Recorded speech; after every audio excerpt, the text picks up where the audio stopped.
warahmatullahi wabarakatuh. Langsung saja ke materi ya teman-teman. Secara umum bunyi bahasa digrupasikan menjadi dua, yaitu bunyi segmental dan bunyi suprasegmental.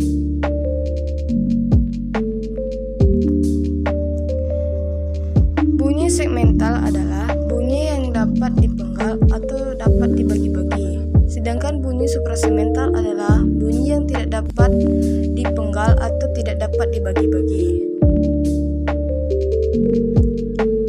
Bunyi segmental. Bunyi segmental adalah bunyi yang dihasilkan oleh pernapasan alat ucap dan pita suara. Bunyi segmental terbagi menjadi 4 bagian, yaitu konsonan, bunyi yang terhambat oleh alat ucap. Kedua, vokal, bunyi yang tidak terhambat oleh alat ucap. Ketiga, diptong, dua vokal yang dibaca suatu bunyi, misalnya ai, sungai, aku dalam kata kau. 4, kluster, dua konsonan dibaca satu bunyi, contohnya eng, yang, nye, nyonya, kah, khusus.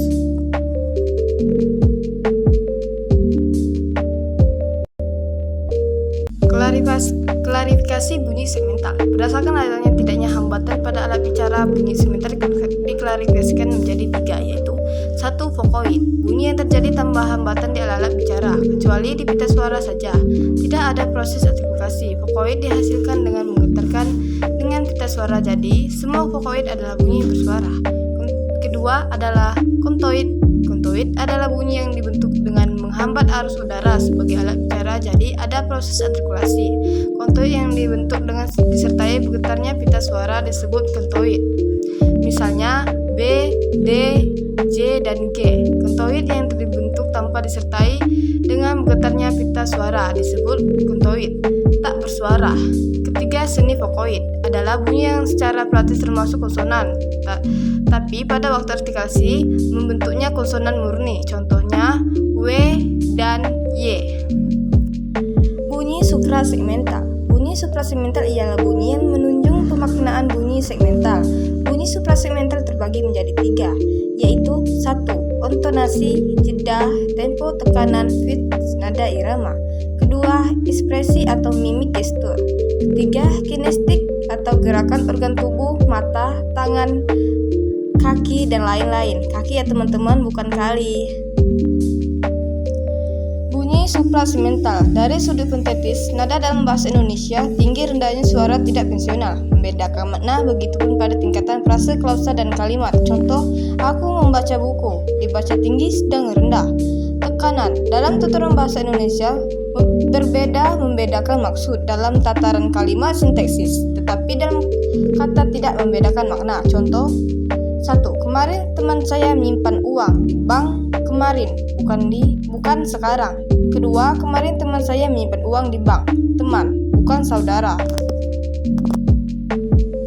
Durasi. Panjang pendek ucapan atau durasi dalam bahasa Indonesia tidak fungsional dalam tataran kata, tetapi fungsi dalam kalimat. Kata jatuh, jatuh, dan jatuh, makna yang sama. Kalimat awas jatuh, awas jatuh. Pada silabat terakhir ada tekanan atau larangan.